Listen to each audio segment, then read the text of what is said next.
Assalamualaikum warahmatullahi wabarakatuh. Perkenalkan, nama saya Sahnawas Nabil Tegar, NPM 2235 10814 dari kelas F. Di sini saya akan membuat video untuk mengganti absensi saya pada pertemuan 1. Yang pertama, topologi. Topologi adalah susunan atau struktur fisik dan logis dari suatu jaringan komputer. Ini mencakup cara di mana komputer atau perangkat dalam jaringan terhubung dan berkomunikasi satu sama lain.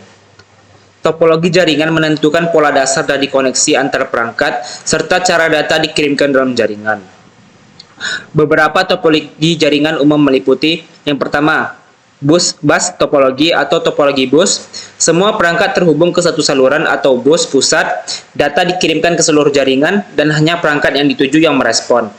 Yang kedua, star topologi atau topologi bintang. Semua perangkat terhubung ke pusat tunggal, seperti switch atau hub, data dikirimkan melalui pusat ini.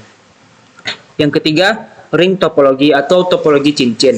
Setiap perangkat terhubung dengan dua perangkat lainnya, membentuk cincin tertutup, data mengalir dalam satu arah melalui cincin. Selanjutnya yang keempat, mesh topologi atau topologi jala adalah setiap perangkat terhubung langsung ke setiap perangkat lain dalam jaringan. Ini menciptakan redundansi dan keadilan tinggi, tetapi dapat menjadi kompleks dan mahal. Yang kelima, topologi atau topologi pohon, kombinasi dari topologi bintang dan topologi bus. Perangkat terhubung dalam struktur pohon, di mana beberapa cabang dapat memiliki topologi bintang sendiri. Yang keenam, hybrid topologi atau topologi hibrida, kombinasi dua atau lebih topologi jaringan, misalnya menggabungkan topologi bintang dan topologi cincin. Pemilihan topologi jaringan tergantung pada kebutuhan, ukuran, dan tujuan dari jaringan tersebut. Setiap topologi memiliki kelebihan dan kekurangan yang perlu dipertimbangkan dalam merancang jaringan komputer. Yang kedua, konfigurasi. Konfigurasi di atas merupakan konfigurasi laptop yang terhubung pada switch. Yang pertama, ketika enable untuk menghidupkan switch. Yang kedua, hostname digunakan untuk mengganti nama dari host. Yang ketiga, banner mode atau unauthorized access is forbidden akan tampil ketika seseorang terhubung ke perangkat baik melalui telnet atau SSH, konsol, bahkan akses dari port auxiliary. Selanjutnya, enable secret Cisco berfungsi sebagai password yang diminta ketika kamu ingin masuk ke enable mode atau privilege mode. Yang kelima, service password encryption. Perintah ini mengsamarkan semua kata sandi teks. Selanjutnya, line console 0 untuk mengaktifkan password pada line console. Selanjutnya yang ketujuh,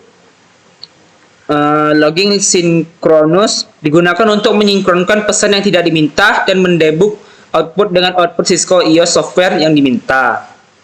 Yang selanjutnya, yang ke-8, login digunakan untuk mengaktifkan fitur login atau user masuk ke mode konfigurasi.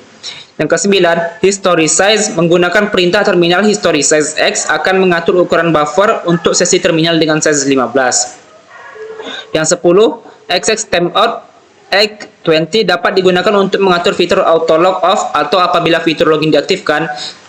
Nilai 8 pada perintah tersebut merupakan nilai menit, sedangkan nilai 20 merupakan nilai detik. Selanjutnya yang ke-11, line VT015 adalah kita membuat 16 jalur line VT.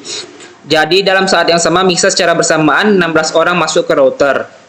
Yang ke-12, interface VLAN 1 Virtual Local Area Network atau VLAN adalah metode lapisan 2 yang memungkinkan beberapa LAN virtual pada satu antarmuka fisik atau Ethernet, nirkabel, dan lain-lain. Selanjutnya yang ke-14, kemudian input IP address 192.10.2.255.255.255.0. Yang ke-15, no shutdown merupakan perintah untuk mengaktifkan interface yang telah dikonfigurasikan. Yang ke-16, berfungsi untuk keluar dari mode interface atau kembali ke mode sebelumnya. Selanjutnya yang ke-17, lalu input IP default gateway 192.168.10.1.